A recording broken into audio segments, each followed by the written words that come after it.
할렐루야. 예. 최근 그 러브 버그가 그 벌레떼가 이곳저곳 심심치 않게 나타나고 있습니다. 그래서 인천 계양산 쪽의 사진인데 여기 뭐 엄청나죠. 이게 뭐 무수히 많은 러브 버그 떼 때문에 이게 뭐 사람이 뭐 불쾌하고 또 혐오감도 주고 이거 뭐 등산하겠습니까? 갑자기 이렇게 출몰한 러브 버그를 보면서 그 엄청난 숫자 앞에서 정말 이 한 마리 한 마리가 정말 눈에 띄지도 않고 보잘것없이 보입니다. 근데 이 어쩌면 우리가 살면서도 이와 비슷한 감정을 가질 때가 있습니다. 이 세상이 너무 크고 복잡하고 혼란스럽다 보니까 마치 거대한 세상 속에 하나의 정말 보잘것없는 나의 모습을 보면서 정말 내가 자꾸 보잘것없다라는 그런 존재로 느껴질 때가 있습니다. 우리가 어린 시절만 하더라도 다들 그런 생각했잖아요. 나는 특별하다. 난 참 특별해. 난 커서 뭔가 큰 일을 행할 것 같고 참 뭔가 일을 해낼 것 같은 그런 생각을 가졌는데 시간이 지나서 나이를 들다 보니까 이제 내가 평범한 것은 물론이고 이 세상 전반적으로 내가 평균 이하가 아닌지 그런 걱정을 하게 될 때가 있다는 겁니다. 그래서 마치 이 수많은 러브 버거 중에 한 마리처럼 느낄 때가 우리 삶에 있습니다. 하지만 하나님은 결코 우리를 수많은 군중 속에서 그저 한 사람으로 보지 않으십니다. 하나님은 한 사람 한 사람을 특별한 존재로 귀하게 여기십니다. 그러니까 우리를 무엇과도 바꿀 수 없는 하나님의 자녀로 사랑해 주십니다. 그리고 성경은 이러한 하나님의 사랑으로 가득 차 있습니다. 하나님은 갈대아 우르에서 자녀가 없었던 아브라함을 찾아오셨고 그에게 많은 자손과 그리고 또 복을 주셨습니다. 예수님은 5명의 남편에게 버림받았던 그 사마리아 여인을 찾아오셨고 또 그를 만나주시고 그의 상처를 회복시켜 주셨습니다. 심지어 교회를 박해하고 성도를 잔멸했던 사울 청년도 찾아오셨고 그를 만나 주셨습니다. 이처럼 성경은 잃어버린 양 한 마리를 찾아서 오시는 그 목자의 비유처럼 한 영혼을 천하보다 귀하게 여기시는 그런 하나님 말씀 그 사랑으로 가득합니다. 그리고 성경이 말하기를 한 사람이 회개하고 주께로 돌아온 것이 바로 하늘에서는 큰 기쁨이다 라고 말씀합니다. 자, 그리고 저는 한 가지 여기서 중요한 사실을 또 말씀드리고 싶은데 한 영혼을 귀하게 여기시는 그 하나님의 사랑은요 구원 계획 그리고 선교로 이어진다는 겁니다. 하나님은 자꾸 평범해 보이는 자들을 부르셔서 그들을 구원하시고 사명을 주십니다. 믿음의 조상 아브라함의 자손으로 온 인류를 구원하실 예수님이 오셨습니다. 그 한 사람의 믿음의 순종으로 놀라운 결과가 나온 거죠. 또 예수님을 만난 사마리아 여인, 그가 회복되고 주님을 만난 거로 이제 나가서 사람들에게 예수님을 증거하는 자가 되었습니다. 그뿐입니까? 교회를 박해했던 사울은 이방인의 사도가 되어서 온 천하를 다니며 복음을 전했습니다. 존 뉴턴이라는 사람은 18세기에 아주 악명 높았던 노예 상인이었습니다. 그는 노예의 존엄성을 짓밟으면서 부를 축적했던 무신론자였습니다. 1748년 배를 타고 대서양을 지날 때 존 뉴턴은 거대한 풍랑을 만나게 됩니다. 그리고 그 풍랑 앞에서 처음으로 난생 처음 죽음의 공포를 경험하며 하나님께 기도했습니다. 주님, 우리를 불쌍히 여겨 주시옵소서. 하나님은 그의 절규를 들으셨고 거침없는 풍랑 속에서 그를 살려주셨습니다. 이제 하나님을 인격적으로 만난 존 뉴턴은 회심했고 그가 훗날 찬송가를 하나 작곡했는데 그 찬송이 바로 Amazing Grace입니다. Amazing Grace, 나 같은 죄인 살리심. 여러분, 하나님은 이 찬송을 통해서 수많은 영혼들을 주께로 돌아오게 하셨습니다. 그렇습니다. 여러분, 한 사람, 정말 보잘것없었던 죄인 중에 괴수였던 그 한 사람을 부르신 것도 참 감사한데 그를 통해서 하나님의 선교 계획, 구원 계획을 이루시니 사명을 주시니 이 하나님의 놀라우신 은혜가 아닌 줄 믿습니다.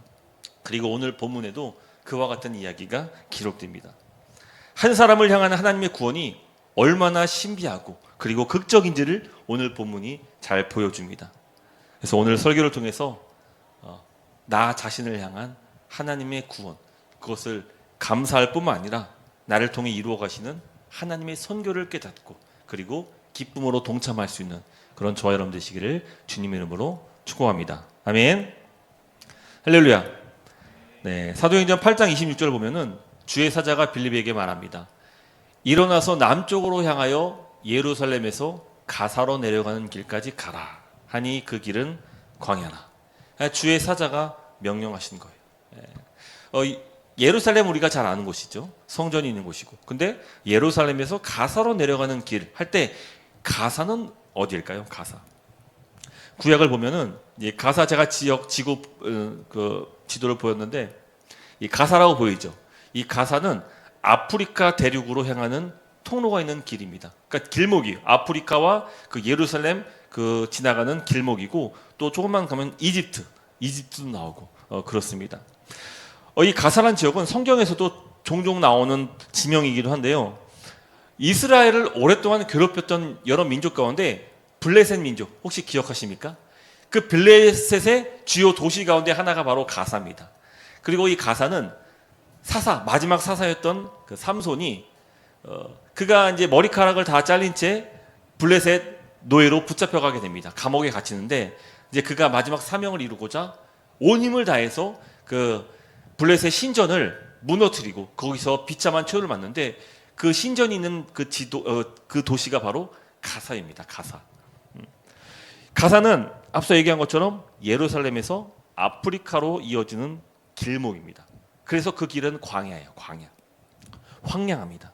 근데 주의 사자가 나타나서 빌립에게 너는 광야로 내려가라 명령한 겁니다. 근데 이 명령이 참 이상한 명령이에요. 알 수 없는 명령이에요. 왜냐하면은 그때 빌립은 사마리아 성에서 큰 부흥과 교회 성장을 일으켰습니다. 큰 능력과 기적을 보이면서 수많은 사람들에게 복음을 증거했고 사마리아 교회가 탄생하고 큰 부흥 성장을 이뤘습니다. 여러분, 교회가 폭발적인 성장을 이뤘으니까 그곳에서 해야 할 일이 얼마나 많이 있겠습니까? 태산이죠, 태산. 제가 오래전에 분당 우리 교회 이찬수 목사님 간증을 들은 적이 있는데 과거 이 분당 우리 교회가 개척하자마자 큰 부흥과 성장을 이루게 되었습니다. 교회 성도들이 급성장하였는데 이게 뭐 계속 막 수백 명, 수천 명이 등록하는 거예요. 그래서 교회가 개척한 지 6년 만에 성도가 1만 명이 되었습니다. 이제 교회가 부흥했으니까 목사님이 떠나면 됩니까? 아닙니다. 더 많은 사역이 있습니다. 예배 공간도 부족했고 또 교육과 양육도 신경 써야 되고 이제 선교까지 맡아 해야 되니까 할 일이 산더미예요. 교회가 감당할 수 없을 만큼 성장하자 이제는 몇 년 전부터는 1만 성도 파송 운동이라고 해가지고 분당 우리 교회를 29개 교회로 분립해서 성도들을 파송해서 29개 교회로 쪼갰습니다. 이제 이 파송했으니까 끝입니까? 아닙니다. 이 교회 계속 관리해 줘야 됩니다. 그러니까 일이 계속 생겨난 거예요. 그러니까 교회가 성장하는 것은요 참 좋은 일이기도 하지만 이 일이 많아져요. 이 참 일이 많아집니다. 그러니까 이거 감당할 수 있는 그런 교회가 돼야지만 이것도 성장할 수 있는 거예요. 그냥 입 벌리고 넋 놓고 있으면 교회가 부흥하는 게 아니라 해야 될 감당할 일들이 정말 많이 있습니다, 여러분들. 빌립은 폭발적인 사마리아 교회 부흥을 경험했고 앞서 얘기한 것처럼 할 일이 지금 산더미처럼 쌓이게 되었습니다. 근데 주의 사자께서 갑자기 광야길로 가라고 명령하시니까 얼마나 황당한 명령입니까? 하지만 빌립은 그 명령에 순종했습니다. 사마리아 교회가 분명히 빌립 때문에 성장했고 개척했고 부흥했지만 근데 주의 성령께서 가라고 명하시면 그거 다 털어버리고 가야 되는 거예요. 그 순종하는 거예요. 그리고 그 광야길에서 에티오피아 넷이 한 사람을 만나게 됩니다. 여러분, 빌립의 입장에서 생각해 봅시다. 이게 얼마나 비효율적입니까? 지금 사마리아에 자신을 기다리고 오매불망 계속 기다렸던 사람들이 거기 많이 있는데 고작 한 사람 만나러 멀리 황량한 광야길로 나서게 된 거예요. 인간적인 계산으로는 너무 비효율적이고 납득하기 어려운 결정입니다. 만약 여러분들이 빌립이라면 어떻을까요? 이제 막 사업이 번창하기 시작했고 이제 마침내 꿈의 그 취업을 이루게 됐고 내 집 장만했고 또 사랑하는 사람 만나 결혼했고 행복한 가정 꾸렸는데 하나님께서 모든 것 다 버려두고 내려놓고 광야로 이끄신다면은 과연 얼마나 여러분들 순종할 수 있겠습니까? 저는 2016년도에 그 신대원을 졸업을 앞두고 이제 몇 가지 계획을 갖고 있었습니다. 그때 한 집사님께서 그 장학금을 약속해 주셔가지고 설교학 박사 과정을 준비를 하고 있었습니다. 또 한 책의 사람들 간사로 신대원 사역도 이제 준비를 하고 있었고, 또 임대 아파트가 당첨돼서 이사 계획도 있었습니다. 그런데 갑자기 한 교수님을 통해서 중국으로 가라는 권유를 받게 됩니다. 처음에는 한국에서 세워놨던 계획이 있었기 때문에 거절했습니다. 단번에 거절했습니다. 그런데 시간이 지날수록 성령님께서 중국으로 가라고 명령을 하신 것 같았습니다. 그래서 안 되겠다. 무작정 중국에 비자를 받고 갔습니다. 상해 푸동 국제공항에 발을 내딛자마자 성령님께서 제 마음을 180도 바꾸셨고, 이제 한국에 있었던 계획들 다 포기하고 2017년도에 저희 가정이 중국에 들어갔습니다. 여러분 보세요. 내 뜻을 접고 내가 계획했던 것을 다 포기했으니까 이제 중국에 가면은 어떤 기대를 하겠습니까? 아, 뭔가 하나님께서 준비하신 일이 있겠구나. 뭔가 하나님께서 이곳에서 큰 일을 계획하고 계시겠구나. 그런 부푼 기대감이 있지 않겠습니까? 하지만 2년 만에 비자 발급이 어려워서 중국을 떠나게 됐습니다. 결과적으로 이 중국 행이 얼마나 어리석고 비효율적인 결정이었습니까? 저도 이렇게 생각하는데, 빌립의 입장에서는 고작 아프리카 내시 한 사람 만나라고 광야로 내려가야 했으니 이 상황이 얼마나 우습고 황당하겠습니까?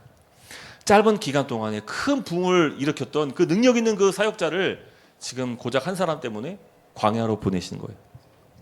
그렇습니다. 이 세상의 계산법으로는 이거 도저히 셈이 안 되는 그런 어리석은 일입니다. 그러나 서론에서 우리가 함께 나눴듯이 오늘 본문은요, 잃은 양 한 마리를 찾으시는 아버지의 마음이 담겨 있는 거예요. 그렇게 이해해야지 이 본문이 이해가 됩니다. 하나님께서는 사마리아 성에 모여있는 99마리의 양도 참 소중합니다. 하지만 지금 어느 때보다도 하나님의 모든 관심과 쏠림은 바로 아프리카 내시 한 사람에게 있었습니다. 그래서 반드시 아프리카 내시를 만나기 위해서는 성령과 지혜가 충만했던 빌립을 보내야만 했던 것입니다. 여러분, 우리가 앞서서 얘기했지만 하나님 앞에서 해야 될 순종은요, 내 생각과 다를 수 있어요. 내 뜻과 반대일 수 있고, 합리적이지 않을 수 있고, 이해되지 못할 수가 있습니다. 또 이거 불가능해 보이기도 한 것이죠. 또 순종의 결과가 매우 실망스러울 때도 있습니다. 우리가 기대한 만큼의 열매가 나타나지 않을 때도 있다는 겁니다. 하지만 우리는 성령의 인도를 따라 내 생각과 계획, 안정된 삶을 내려놓고 하나님의 뜻에 순종을 해야 합니다.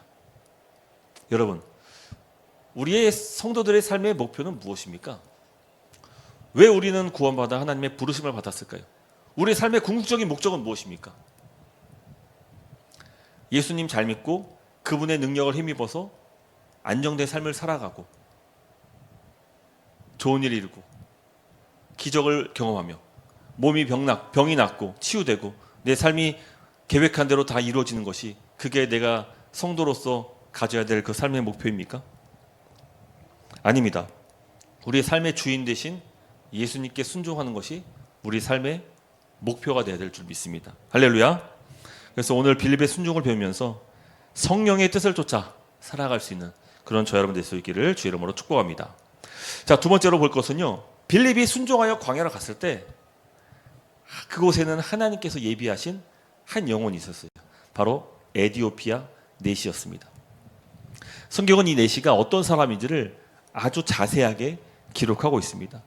먼저 그는 에디오피아 여왕 간다게의 국고를 맡은 사람입니다. 여기서 간다게는 이름이 아니라 그 에디오피아 여왕을 뜻하는 왕을 뜻하는 그런 호칭입니다. 그러니까 애굽에서는 이제 파라오라고 부르죠. 파라오, 애굽의 왕을. 또 로마의 황제는 이제 카이저라고 부르는 것처럼 에디오피아 왕은 이제 간다게라고 부른 거예요. 그러니까 왕을 그의 국고를 맡은 사람이니까 지금으로 말하자면은 얼마나 큰 돈을 만지는 사람이겠습니까? 뭐 한국은행 총재나 아니면은 뭐 재무부 장관, 뭐 아주 큰 돈을 맡아서 관리할 만큼 그는 권력도 있고 또 성공했고 또 부를 이룬 그런 어마어마한 사람입니다. 또 그는 어떤 사람입니까? 아프리카 에티오피아에서 예루살렘까지 예배하기 위해서 왔을 만큼 종교적인 열심도 있었던 사람이에요. 심지어 그는 예배 마치고 돌아가는 길에도 이사야 말씀을 봤습니다. 여러분들은 집에 가면서 이게 성경책 보면서 차에서 이렇게 이사야 말씀이든 뭐든 이렇게 읽습니까? 한 주에 이제 유튜브랑 쇼츠 올리면 그건 이제 계속 보라고 제가 이렇게 막 그렇게 하는데 그거 잘 보고 계신지 모르겠어요. 주님만이 아시겠죠. 그러니까 남다른 열정을 가졌던 그런 사람이에요. 종교적인 열심이 있었다는 거죠. 하지만 그 내시에게는 깊은 갈증과 남모른 아픔이 있었습니다. 그는 그런 종교적 열심에 비해서 하나님의 총회에 들어갈 수 없는 부적합한 사람이었습니다. 그는 먼저 이방인이요, 유대인이 아니었습니다. 할례받지 않은 자죠. 그는 아프리카에서 왔으니까 피부색도 달랐을 거예요. 인종도 다른 사람이에요. 또 그에게 결정적인 아픔은 바로 그가 거세당한 내시였다는 겁니다. 신명기 23장 1절 보면은요, 고환이 상한 자나 음경이 잘린 자는 여호와의 총회에 들어오지 못하리라. 그러니까 시체적인 결함, 그러니까 소위 말하면 이제 고자들은 여호와의 총회에 들어갈 수 없는 거예요. 하나님 백성에게 속할 수가 없었던 것이 율법의 말씀이에요. 그는 열심도 있었고 성공한 자였지만 하나님을 향한 갈망도 있었지만 그에게 허락된 장소는 성전 끝에 있는 이방인의 뜰이 전부였습니다. 그냥 성전 멀찍이서 하나님의 예배의 자리에 참여해서 예배할 수 있었을 뿐이었습니다. 그랬던 그 내시가 지금 광야 한복판에서 빌립을 만났던 것은 우연이 아니었다는 겁니다. 하나님은 그런 간급함을 갖고 있었던, 간절한 마음으로 주를 찾고 있었던 아프리카 내시를 만나기 위해서 지금 사마리아 성에서 큰 성공을 이뤘던 빌립을 그에게 보내신 거예요. 우연이 아니라는 것이죠. 한 영혼을 구원하시기 위한 하나님의 완벽한 작품이었던 것입니다. 모든 무대, 배우, 소품, 대본까지 하나님께서 완벽하게 다 짜 맞추셨습니다. 계획하셨습니다. 먼저 첫 번째로 하나님은 빌립을 준비시켰습니다. 그는 사마리아에서 큰 부흥을 일으키며 잘 훈련받았던 그런 성령과 지혜로운 그런 사람이었습니다. 성령의 음성에 순종할 수 있는 그런 자로서 하나님은 빌립을 준비시켰습니다. 또 두 번째로 하나님은 내시의 마음도 준비시켰습니다. 그의 영혼에 갈급함을 주셨고, 그가 이미 비록 모든 세상의 것을 다 가졌다 말할 만큼 그는 성공한 사람이었지만 그에게는 채워지지 않는 영적인 갈급함이 있었던 거예요. 주림이 있었던 것이죠. 진리를 갈망하고 있었던 것이죠. 우리 지난주에 식사 마치고 잠깐 이야기했을 때 우리 TV를 보는데 한 여자 연예인이 나오면서 그가 명성도 없고 인기도 없고 정말 부도 없고 성공했던 그런 사람이 있지만 그가 뭔가 모르는 그 갈급함 때문에 뭐 요가도 열심히 하고 또 뭐도 했다고요? 뭐 봉사도 하고 뭐 이런 활동을 한다고 그런 얘기를 했잖아요. 그러면서 그 성도들이 보면서 그 사람에게 그 갈급함을 채워줄 수 있는 것은 오직 복음뿐이다 라고 느꼈다고 그런 얘기를 제가 들었는데, 그래요. 우리가 그 얘기를 들으면서 아마 다 느꼈을 거예요. 지금 이 사람에게 필요한 것은 다른 게 아니에요. 요가 그거 아니에요. 그거 뭐 유기견 뭐 열심히 봉사하고 하는 거 그게 아니고 그에게 정말 필요한 것은 바로 복음이죠. 복음. 예수 그리스도. 참된 생명이 되시고 참된 구원이 되시는 예수 그리스도가 그에게 필요한 것이죠. 네, 정말 그래요. 주변에 좋은 신앙인이 있다면은 좀 그분에게 복음을 전할 수 있었으면 좋겠고, 또 그로 말미암아 좀 믿음을 가질 수 있기를 소망합니다. 그러니까 이 믿음도 여러분 때가 있는 거예요. 이게 다 주님의 때가 있는 겁니다. 하나님은 한 영혼을 구원하기 위해서 복음을 전할 사람을 준비시키세요. 지금도 여러분들 준비되어 지고 있는 과정이에요. 어떠한 한 특정 사람을 구원하시기 위해서 우리를 준비시키시는 거예요. 그리고 우리를 때로는 그 영혼을 위해서 광야로 내모실 때가 있다는 겁니다. 그뿐입니까? 또 복음을 받을 사람의 마음도 준비시키십니다. 그래서 내가 믿음을 갖게 됐다고 믿음은 결코 나의 공로가 될 수 없습니다. 내가 믿었으니까 구원받았지. 아니요. 믿음은 나의 공로가 될 수 없어요. 하나님께서 다 준비시키신 거예요. 예수 그리스도를 준비시키셨고 다 그분을 말미암아 우리의 모든 죄 사함을 이루셨으며 이제 복음을 전할 사람을 우리에게 보내셔서 또 가라앉은 내 심정 가운데 그 복음이 심겨지고 싹 틔우시게 하는 모든 사건은 다 하나님의 놀라우신 구원 계획이라는 거예요. 그래서 구원은, 믿음은 전적인 하나님의 은혜며 하나님의 선물이 된 줄을 믿습니다. 할렐루야. 그뿐입니까? 하나님은 이 내시를 위해서 마침 또 마차를 타고 내려가면서 이사야 말씀 53장을 읽도록 준비시켰습니다. 아니 왜 수많은 성경 중에 왜 고난받는 종 예수 그리스도가 나오는 그 53장을 읽게 하셨을까요? 내시의 손에 성경이 있었고 그는 53장을, 이사야 53장을 크게 큰 목소리로 낭송하고 있었습니다. 그리고 그 목소리를 듣고 빌립이 그를 찾아간 거죠. 예. 절묘한 타이밍 아니겠습니까? 마침 그 성경 말씀을 읽고 있을 때 빌립이 그를 찾아가서 그에게 말을 건 거죠. 하나님의 계획이 그래요. 단 1초의 오차도 없는 것입니다. 때마침 나타난 빌립은 내시에게 너는 이 말씀을 이해할 수 있느냐? 이렇게 묻습니다. 이 깨달을 수 있겠습니까? 그러자 내시가 뭐라 합니까? 이게 내가 깨닫고 싶어도 나를 좀 성경 말씀을 가르쳐주는 사람이 없어가지고 이거 내가 깨달을 수 없습니다 하는 거예요. 그래서 빌립을 마차로 모셔서 말씀을 듣는 겁니다. 그리고 빌립은 그곳에서 이사야 53장부터 시작해서 예수 그리스도의 복음을 쭉 설교하고 말씀을 전하는 것이죠. 그리고 비로소 내시가 세례를 받고 구원을 받게 되는 겁니다. 여러분 보세요. 하나님의 모든 계획이, 한 영혼을 향한 하나님의 놀라우신 계획이 이 오늘 본문 안에 나타나 있는 것이에요. 지금 하나님의 관심은 사마리아 성에 있는 수많은 사람에게도 하지만 우리가 기억해야 될 것은 나 한 사람 한 영혼에게도 하나님의 깊은 관심이 있다는 거죠. 그러니까 우리의 기도와 우리의 보잘것없는 순종도 주님은 기뻐하세요. 그것을 간절히 원하고 계신 것이죠. 하나님은 지금도 성령께 순종하는 자들을 현대판 내시들에게 보내십니다. 때로는 이 모든 과정이 우연처럼 보여지기도 합니다. 때로는 나의 뼈저린 실패를 통해서 그 역사를 이루어가시기도 하세요. 기도하던 중에 내가 이 사람이 생각나고 이 사람에게 복음을 좀 전했으면 좋겠다. 그런 마음도 문득 떠오르게 하시는 것이죠. 하나님은 지금도 성령의 뜻에 순종하기를 원하는 자들에게 복음이 필요한 자들을 붙여주시고 또 인도하십니다. 부디 그 성령님의 이끄심에 순종하여서 나에게 붙여주신 그 영혼, 그 한 사람을 외면하지 말고 주의 뜻에 따라 성령께 순종함으로 복음을 증거할 수 있는 그런 저와 여러분 되시기를 주님의 이름으로 축복합니다. 우리가 태신자 우리 기도하고 그 명단을 적어놓고 한참을 기도하고 또 우리가 기도하고 그분들에게 교회로 초청했을 때 오잖아요.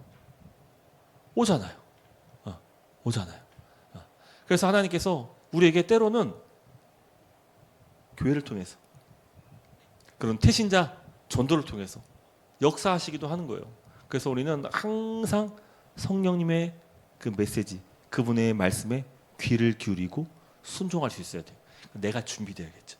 내가 준비되어야 하는 것입니다.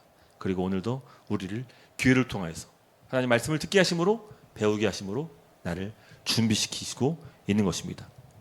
자, 마지막 세 번째 살펴볼 것은요, 여러분, 공허하고 상처 입은 내시의 마음에 어떤 방식으로 구원이 심겨졌습니까? 큰 기적이나 능력이 아니었습니다. 또 빌립의 친절함과 자상함도 아니었습니다. 바로 우리의 유일한 생명의 말씀, 그 말씀이 빌립에게 심겨졌을 때 그 말씀을 통하여서 그가 구원받을 수 있었습니다. 여러분, 지금 사도행전 8장은요 우리에게 아주 중요한 메시지를 계속 전해주고 있어요. 그것은 능력과 기적으로 사람들이 구원받고 변화되는 게 아니라는 거예요. 빌립의 능력과 그 기적, 이것은 마술사 시몬의 눈을 현혹시켜서 그가 잠시 빌립을 따라가게 만들었지만, 그러나 그것으로 마술사 시몬은 구원받지도 못했고 그의 받은 세례도 가짜였던 것이죠. 여러분, 성경에서 나타난 기적과 능력은 언제나 그래요. 복음과 말씀이 사실임을 증명하는 보조적인 역할일 뿐 기적과 능력으로 구원받을 수 없습니다.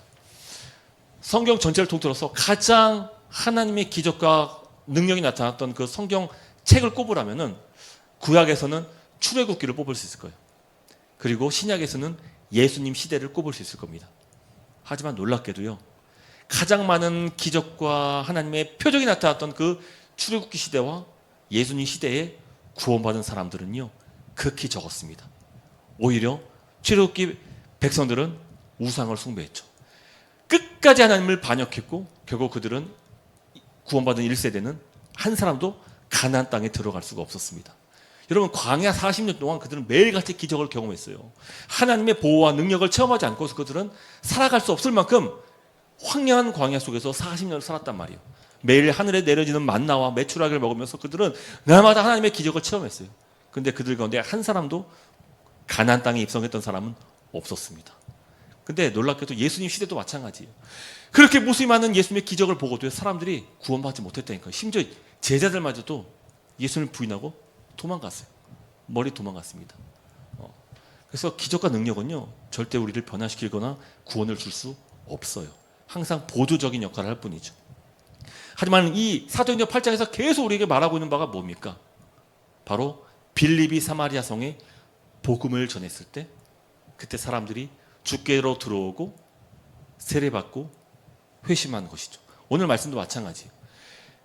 그 이사야 말씀부터 구약 말씀부터 시작하여서 예수 그리스도까지 향하는 그 말씀을 빌립이 가르쳤을 때 빌립이 내시가 다른 거 보지 않고 바로 그 자리에서 내가 세례받겠습니다. 내가 이제 구원받았으니 세례받겠습니다. 결단하고 또 그 황량한 광야에서 또 마침 세례받을 만큼의 충분한 샘을 발견하고 그곳에서 세례를 받고 그가 회심하고 하나님 백성의 수에 포함되게 된 것이죠. 네. 여러분 보세요. 오직 말씀만이 영혼을 살리는 거예요. 이거 놓치는 순간부터 우리는 자꾸만 허망한 것을 쫓아가게 됩니다. 오늘 본문의 내시도 마찬가지입니다. 그는요, 세상의 큰 부와 권력을 손에 쥔 사람입니다. 여러분 보세요. 정말 이 땅에서 지극히 보잘것없어 가난하고 병들고 찌드는 그 가난 속에 살았던 사람은요, 어쩌면 빌립과 같은 내시와 같은 삶은 기적과 같은 삶일 거예요.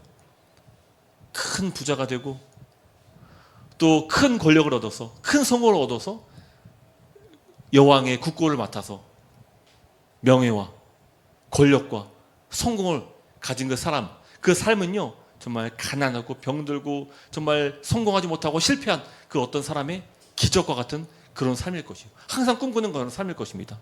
하지만 그런 내시에게도 갈급함이 있었다는 거예요. 가란 마음으로 진리를 향해 끊임없이 나아갔다는 것이죠. 병 나으면은 우리가 만족할 수 있을까요? 뭔가 내가 정말 간절히 계획했던 그 계획이 이루어지면은 그때 비로소 내가 큰 기쁨을 누릴 수 있을까요? 뭔가 내가 원하고 했던 기도 제목이 응답됐을 때 그때 막 하나님의 살아계신 계심을 우리가 경험하면서 막 더 주님을 끝까지 사랑하고 막 주님께 헌신할 수 있을까요? 그렇지 않다니까요. 절대로 그럴 수가 없습니다. 항상 기억하십시오.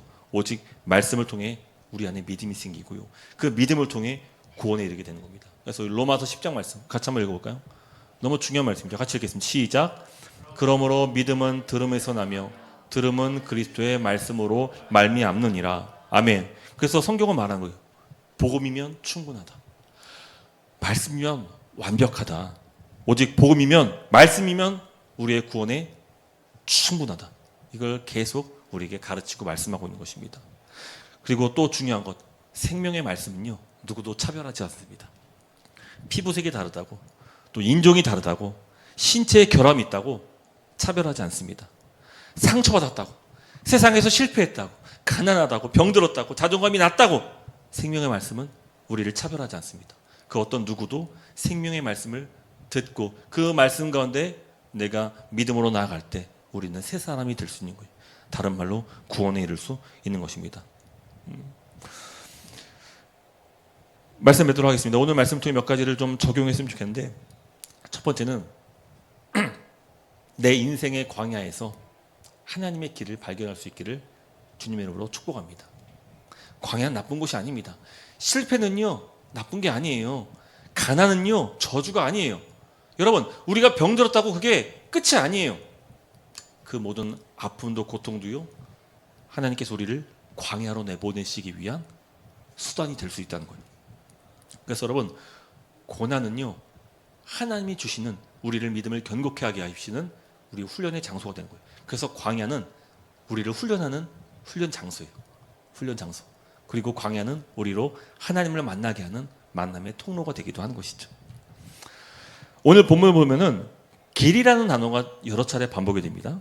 26절에도 나오고 또 36절에도 나오고 39절에도 나옵니다. 여기서 길은 각각 어떤 역할을 할까요? 첫 번째는 빌립이 걸었던 메마른 광야길을 의미합니다. 이 길은 정말 내 인생에서 황량하고 이해되지 못하고, 아니 큰 성공을 뒤로 한 채 황량한 광야로 나아가라니요. 이건 도무지 납득할 수 없는 그런 광야이기도 한 것입니다. 사방이 꽉 막힌 듯한 막막하고 어디로 가야 할지 모르는 그 황량함이 오늘 성경에서 표현하고 있는 광야입니다. 그러니까 이 광야는 내가 원했던 삶과는 전혀 무관한 삶이에요. 내가 바랬던 것이 아니에요. 내가 원했던 길이 아니에요. 근데 하나님의 성령께서 나를 그 길로 내모신다는 것이죠.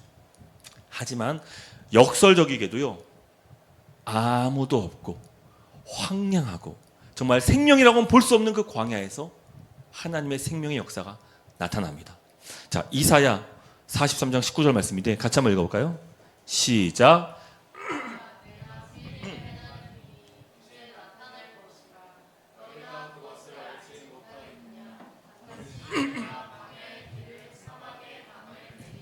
네, 할렐루야.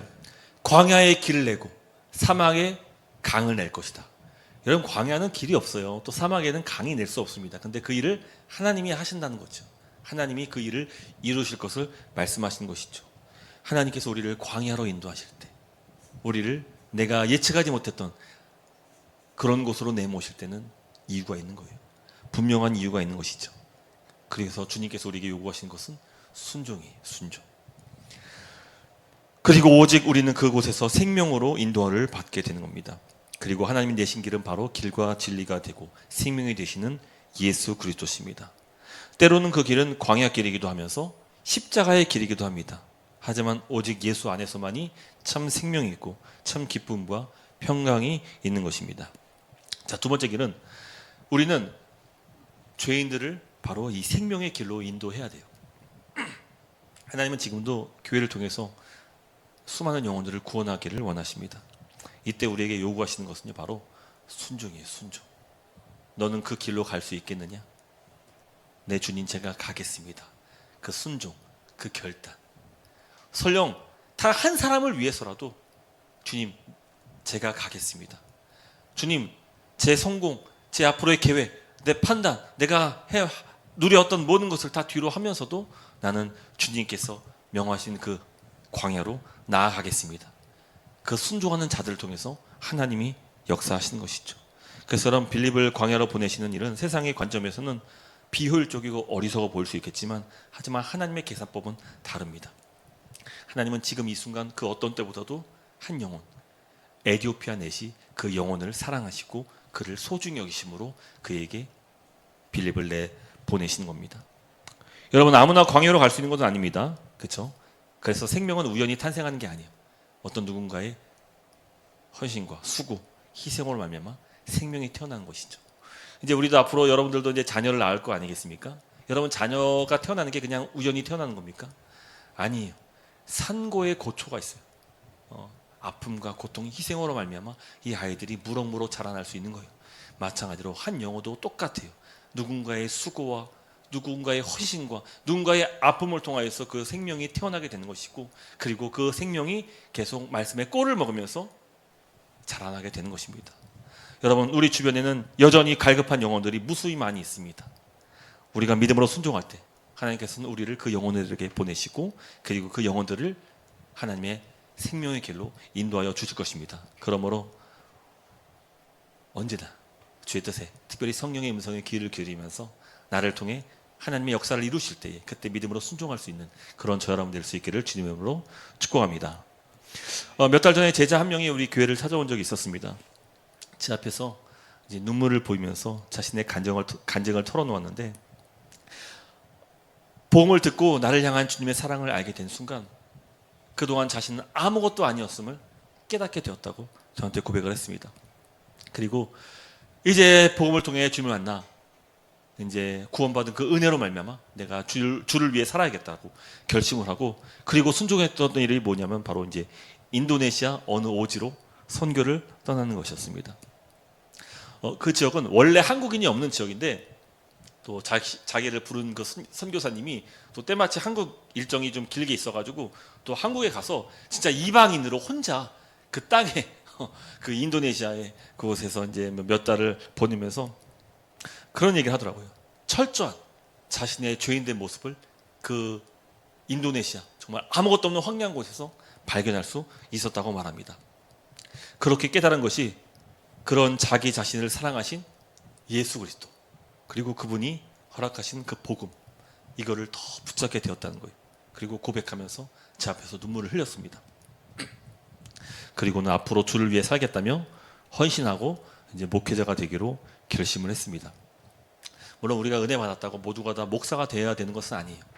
저는 오히려 지금은 목사보다 성도로서 평신도로서 더 주를 위해 쓰임 받을 수 있는 그 시대가 되었다고 생각해요. 그러니까 저희도 지금 비자 때문에 이제 항상 어려움을 겪었지만 목사들이 해외 선교를 가고 싶어도요 갈 수 있는 나라가 한정적입니다. 마땅치가 않습니다. 근데 성도들은 얼마든지 갈 수 있어요. 또 지금도요 목사가 복음 전한다고 사람 잘 안 듣습니다. 근데 성도들이 정말 회사에서, 가정에서, 직장에서, 뭐 일터에서, 학교에서, 뭐 가정에서 복음을 전할 때 사람들이 그 말씀에, 그리고 특별히 그 성도의 삶을 통해서 변화되고 복음을 받아들일 수 있어요. 그러니까 목사로서 사역의 그 제한된 그 삶을 지금 참 이 기독교가 위기라고 말하는 것이 그래요. 목사로서 할 수 있는 사역들이 참 막 그래요. 성도들의 마음이 많이 닫혀 있어요. 일반 사람들이 마음을 많이 닫고 사는 것이죠. 그래서 모두가 다 목사가 될 필요는 없어요. 하지만 하나님께서 나에게 목사가 되기를 원하시고 또 내가 주의 길을 가도록 인도하신다면 당연히 마땅히 순종해야겠죠. 그 거절할 수 없는 것입니다. 또 마찬가지로 성도로서 오늘 내 삶에서 하나님께서 나에게 명령하시고 또 나를 광야로 내모신다면 역시도 이것은 우리에게 생명의 길로 인도하기 위한 하나님의 놀라신 계획과 선물이라는 것을 믿고 그리고 순종할 수 있어야 한다는 것입니다. 우리가 오늘 말씀 살펴보듯이 하나님은 아주 치밀하게 모든 것을 다 계획하세요. 한치 오차도 없는 것이죠. 그리고 그 한치 오차도 없는 그 상황 속에서 하나님은 아프리카 넷이 에티오피아 넷을 구원하신 것이죠. 제가 여러 주석책을 보다 보니까 몇 가지 기록이 있었어요. 그래서 2세기 교부였던 이레니우스, 이 사람의 기록 보면은 이 아프리카 넷이가 구원받고 에티오피아로 내려가서 선교사가 되었다고 그렇게 말을 합니다. 그래서 지금 에티오피아의 복음 화율이요 우리나라보다 훨씬 많습니다. 70%인가 아마 그런 걸로 통계 잘못될 수는 있겠지만 70%인가로 제가 알고 있습니다. 아프리카에서도요 지금 6억 명의 성도가 있습니다. 여러분 그거 아세요? 그러니까 아시아보다 이 아프리카가 더 예수님을 더 많이 믿고 있어요. 6억 9천만 명인가 그런 신자를 갖고 있습니다. 물론 이것을 아프리카 내시와 직접 연결할 수는 없겠지만 그러나 그 첫 열매로서 하나님께서 그 아프리카 복음의 불모지에 누구를 보내셨습니까? 바로 빌립 한 사람을 통해서 아프리카 내실 곳을 보낸 거예요. 그리고 그곳에 생명이 나타나게 된 것이죠. 모르는 거예요. 한 사람 구원받았다고 그게 열매가 없는 게 아니에요. 오히려 더 많은 구원받는 영혼들이 나타나는 것이죠. 그래서 우리 한 사람을 부르셔서 행하시는 그 하나님의 놀라우신 그 일들, 치밀하신 계획 속에서 이뤄내시는 그 일들을 우리는 믿음으로 순종할 때 우리도 그 하나님께 쓰임받을 수 있는 그런 사명자로 살아가게 될 줄 믿습니다. 부디 오늘 내 삶 속에서 많은 영혼들이 구원을 받기를 소망하며 특별히 주님이 부르신 자리에서 순종으로 각자 자신만의 광야길로 나아갈 수 있는 그런 저와 여러분 되시기를 주님의 이름으로 축복합니다.